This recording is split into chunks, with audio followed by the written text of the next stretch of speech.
नमस्कार दोस्तों, आज बात करेंगे सोसाइटी में मेंटेनेंस को लेकर के। Gurgaon being an millennial city, यहाँ पर लोग हाई राइज अपार्टमेंट्स में रहना ज़्यादा प्रेफर करते हैं। इसके रीज़न काफ़ी सारे हो सकते हैं, बट अगर मैं इसे क्विकली समराइज करूँ, ये कॉन्डोज जो सोसाइटी लिविंग ऑफर करते हैं, कम्युनिटी सेंटर्स वगैरह हो गए, जिम्नेजियम हो गया, स्विमिंग पूल वगैरह हो गया और इंडोर स्पेसेस जो निकल करके आते हैं, ये काफ़ी अट्रैक्ट करते हैं लोगों को। जिस तरीके की लाइफस्टाइल ये कॉन्डोज ऑफर करते हैं, मिलेनियल्स को काफ़ी ज़्यादा भा जाते हैं ये, राइट। ऐसे केस में देखा गया है कि कॉन्डोज में मेंटेनेंस को लेकर के बिल्डर्स काफ़ी ज़्यादा ओवर चार्ज कर रहे हैं। रिसेंटली जो शोभा का न्यूज़ आया था कि वहाँ के रेजिडेंट्स मेंटेनेंस को लेकर के और कंस्ट्रक्शन क्वालिटी को लेकर के बहुत ज़्यादा सेटिस्फाइड नहीं थे। ऑल्दो शोभा आज भी मैं कहता हूं कि एक टाइमलेस प्रॉपर्टी है। वहाँ के जो रेट्स हैं, स्पेशली रेडी पोजीशन के, काफ़ी लुक्रेटिव हैं। आगे आने वाले टाइम में, नेक्स्ट ईयर की अगर मैं बात करूं, तो वहाँ पर रेट्स और भी ज़्यादा जंप होने वाले हैं। तो अगर आप फिर भी देखना चाहते हैं तो देख सकते हैं। एक और बिल्डर का मैं एग्जाम्पल ले लूँ, गोदरेज है। ये लोग मेंटेनेंस खुद ऑफर करते हैं। मतलब पहले प्री कंस्ट्रक्शन फेज़ में इन्होंने प्री लॉन्च के तहत प्री सेल कर दिया किसी अपार्टमेंट को।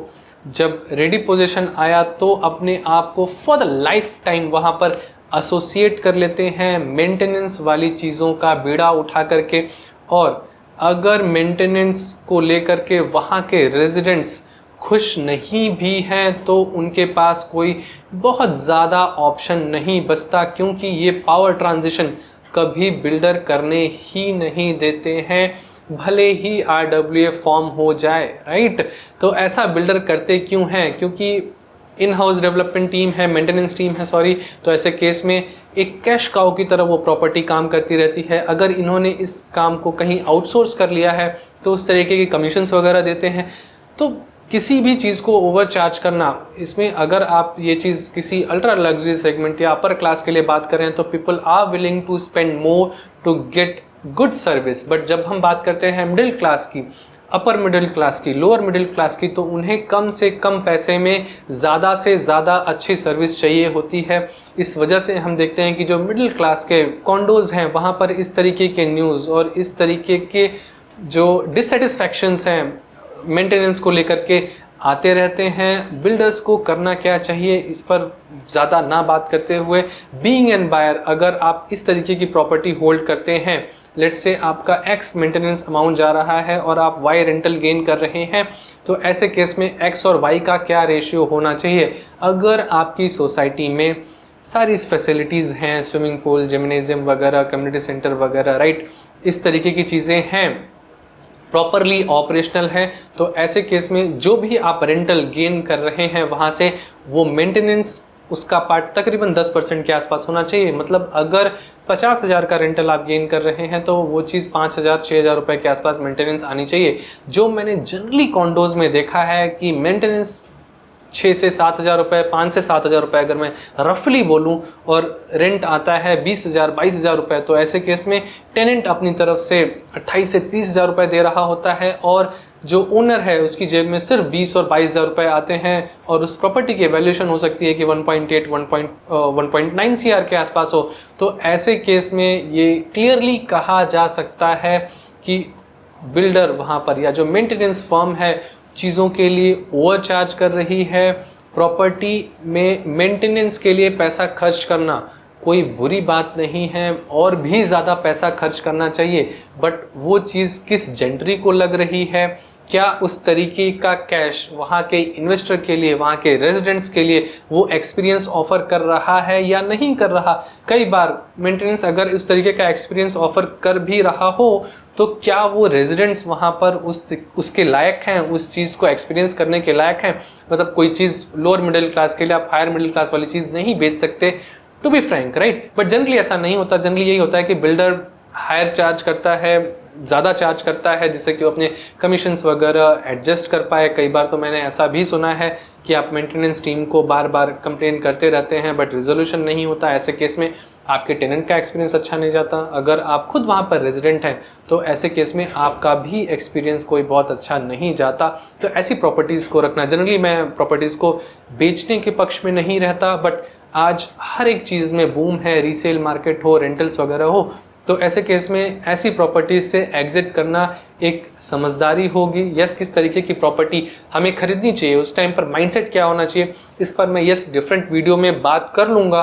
बट यस, अगर कोई ऐसी प्रॉपर्टी आप ओन कर रहे हैं जहाँ पर कि मेंटेनेंस बहुत ज़्यादा जा रहा है, रेंटल्स उतने उस तरीके से आ नहीं रहे हैं और आज के डेट में रीसेल मार्केट में काफ़ी अच्छा बूम आया हुआ है, तो this is high time for you to liquidate that apartment and look for the investment somewhere else, right. अब आ जाते हैं अपने लास्ट टॉपिक पर कि बिल्डर्स ऐसा करते क्यों हैं। तो देखिए जी, इन्होंने प्री कंस्ट्रक्शन फेज में अपार्टमेंट को प्री सेल किया।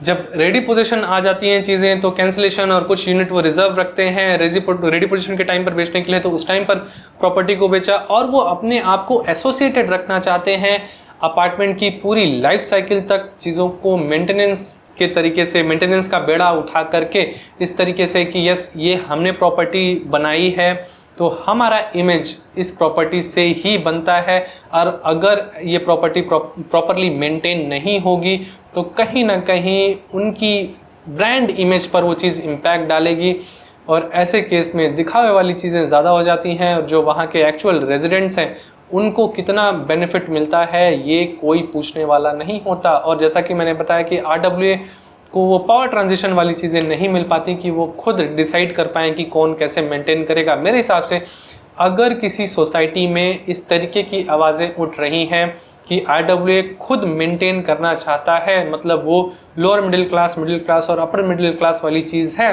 तो ऐसे केस में बिल्डर को अपने आप को वहाँ से डिसएसोसिएट कर देना चाहिए, क्योंकि आपके जो हाउसिंग ओनर्स हैं, इन्वेस्टर्स हैं, आप किसी को भी वहाँ पर खुश नहीं रख पाएंगे। ये कैश काउ की तरह डील करता है। अपार्टमेंट के पूरे लाइफ स्पैन में अगर मैं रफली 20% के आसपास का अगर वहाँ से रेवेन्यू एज्यूम कर लूँ कि अगर आउटसोर्स किया है तो 20% का कमीशन, अगर खुद काम कर रहे हैं तो 25% का सीधा सीधा प्रॉफिट अगर वो लगा रहे हैं, निकाल पा रहे हैं, तो ये apartments as an cash cow होते हैं। जैसा कि मैंने बताया, ऐसा करना गलत नहीं होता अगर जो वहाँ के रेजिडेंट्स हैं आपकी सर्विसेज के लिए पे करने के लिए तैयार हो तो। जनरली मेंटेनेंस अपने पास रखना, रीडेवलपमेंट राइट्स अपने पास रखना, ये एक तरीके से बायर्स के ऊपर एक एडिशनल लाइबिलिटी, या यूँ मैं कहूँ कि वो रह तो खुद के घर में रहे हैं बट वो क्या कर सकते हैं उस घर में, या वो बायर्स एसोसिएशन या जो रेजिडेंट्स हैं उनका वेलफेयर एसोसिएशन क्या कर सकता है, वो खुद भी नहीं डिसाइड कर सकते।